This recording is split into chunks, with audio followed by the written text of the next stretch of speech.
This is Kirale Celestino, and I just want to talk with you about overthinking a little bit.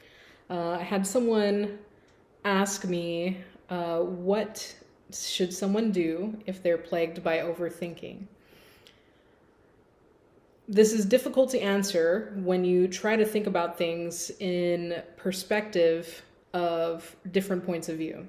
So if you're a leader and you think that you are overthinking, the very simple thing is to say, I'm going to make a decision and we're going to move forward from here. This is the way we think because we've had a lot of years of seeing that when I just make a decision, things just kind of work out. So I'm going to make a decision now. If things go off course, then we'll just make little adjustments along the way, because the point is that you continually move forward.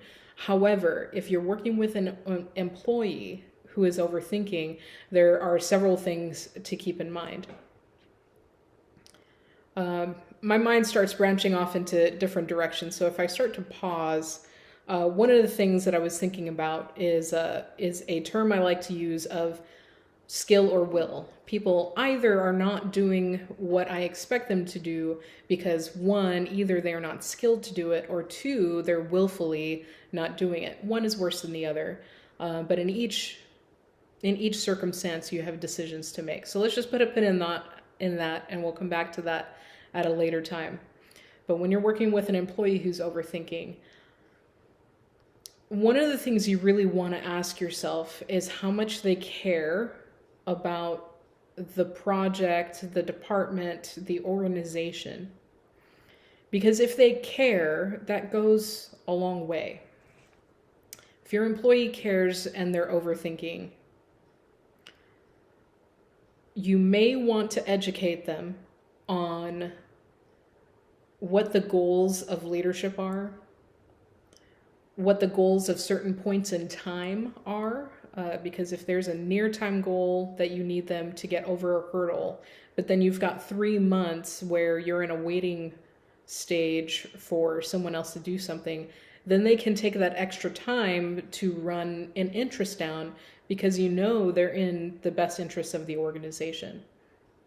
But if they're overthinking for the sake of something very personal, something like, I've got my name on this, or I need everything to be perfect, which is a moving target when it's not the company's perfect, but their own, something that you don't know and don't have a metric on and can't predict. So these things become a little more difficult to work with. And this is where people care comes in. At this point, if they care about the company, but the reason they're overthinking is something very personal, organizations take two different routes. And happily, I've seen more organizations taking the better route, and we'll get to that.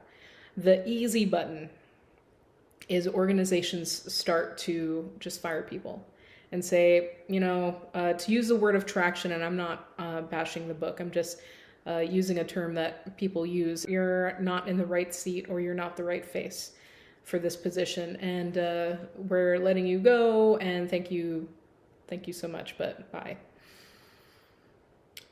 If you're living in the same time that I'm in, there is a value to retaining people. So what I'm struggling to do is wonder how far down the track of people training I want to go in this conversation.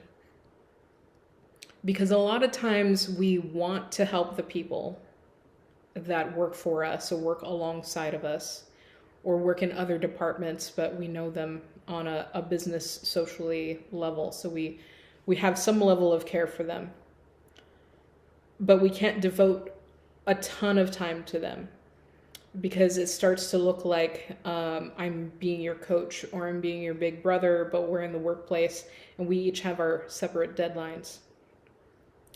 I think in later episodes, I will give some tips on how to do that shoulder-to-shoulder mentorship without having it take up all of your time.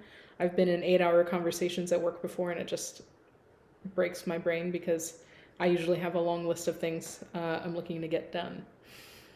But clearly it's needed in a person's life, and if we care about people's lives, and if you're listening to this channel, you kind of do, then we want to find a way for them.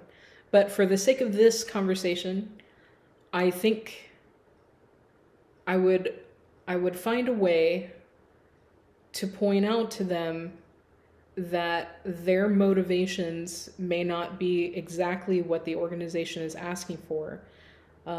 Pointing out that you appreciate, and so this is from, it could be shoulder to shoulder, but more from a leadership standpoint, that you appreciate the care that they're putting into it. They can do that later, but for the current project, you need them to call it good, wrap up the loose ends, and hand it off to the next person who needs to work with it, or hand it off to the client, because the client has deadlines, and the client needs some processing to do on their end before they hand it off to their customers. So just kind of explaining the long range. I think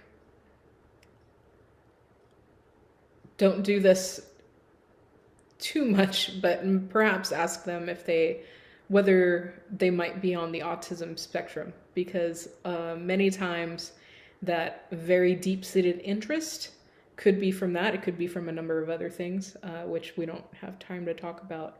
But overthinking has been thought of as a negative thing, but I think we can think about it as a skill of very focused attention, very detailed thinking that just needs to find its right place in your organization with the current task.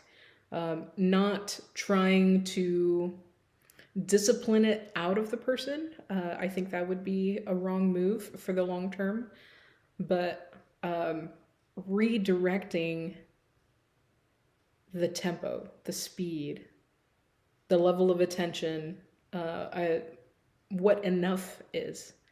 If you set up what enough might be, that could be really helpful for a person. So I guess all that to say, because I think I'm overthinking this little conversation about overthinking. Consider whether it's yourself, and consider whether it's for someone else. I think we said enough about that, but thanks for listening.